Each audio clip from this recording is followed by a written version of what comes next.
Hai guys, pertama-tama saya mau minta maaf dulu yang sebesar-besarnya untuk keluarga saya, terutama istri saya yang tercinta, teman-teman, bahkan rekan kerja, dan klien yang ikut kena imbasnya gara-gara konten ini. Seharusnya masalah pinjaman online cukup saya aja yang tanggung, tapi ternyata terornya tuh ikut mengenai semua orang di sekitar saya. Jadi, sekali lagi saya benar-benar minta maaf yang sebesar-besarnya. Disclaimer, video ini saya buat khusus untuk berbagi pengalaman pribadi saya tentang pinjol yang katanya resmi diawasi oleh OJK, tapi cara penagihannya berbeda-beda. Ada yang masih sopan, ada yang mengganggu orang lain, sampai ada yang brutal mirip pinjol-pinjol ilegal pada umumnya. Untuk pengalaman singkatnya, pertama itu ada GP. Sebut aja GP ya. Aku sebutin inisialnya aja ya. Pertama itu ada GP. Saya telat sekitar 10 hari di GP. Itu cara penagihannya yang saya seneng di GP itu, mereka sopan. Ya, mereka sopan, tapi tetap ada unsur pemaksaannya. Ya, saya memaklumi karena itu juga tugas mereka ya. Yang pentingnya tuh mereka sopan dan beretika. Tidak pernah mereka berkomentar apapun di sosial media ya. Menurut pengalaman saya selama 10 hari, mereka nggak pernah komen apapun yang buruk-buruk di sosmed gitu dan mengganggu orang lain, nggak pernah. Baru habis itu ada EC. Nah, EC ini saya telat 3 hari.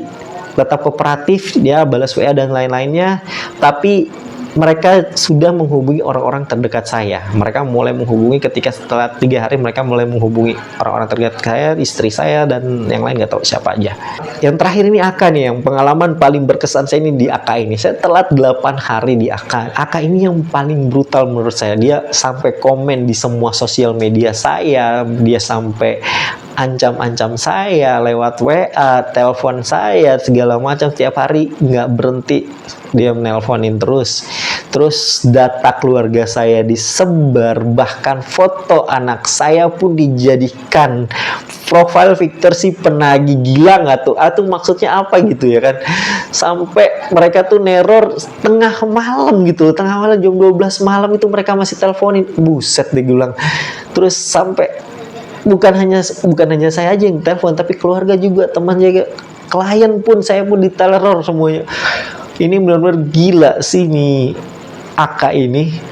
Jadi pertanyaan nih, AK ini benar-benar diawasi OJK, caranya kayak gini apa enggak gitu ya kan. Jadi dengan pengalaman saya seperti itu, saya nggak heran jika cara mereka menagih seperti itu, kasus bundir selalu ada aja yang baru ya kan. Jadi berdasarkan berita nasional sampai akhir tahun 2023 aja tercatat sedikitnya tuh ada 25 kasus bunuh diri gitu kan di Indonesia ya, yang berkaitan dengan teror penagihan pinjol tersebut.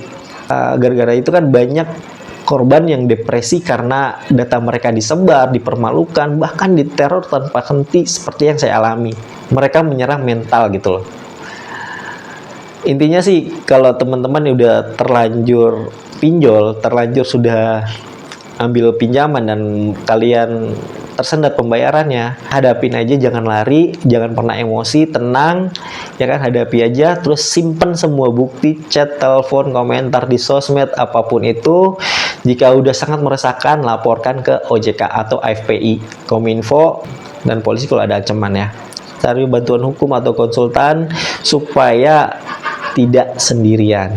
Ingat, jangan pernah berpikir mengakhiri hidup kalian karena teror debt collector selalu ada jalan keluarnya. Intinya tenang aja karena mereka nggak akan bisa macam-macam. Semoga pengalaman saya ini bisa jadi pelajaran. Jangan biarkan teror pinjol merusak hidup kalian dan keluarga kalian. Stay strong ya. Kalau kalian suka sama konten ini, jangan lupa di like, komen, dan share ya, supaya teman-teman yang sudah terjerat pinjol juga bisa dapat pengalaman yang baik juga gitu. Oke guys, thank you for watching.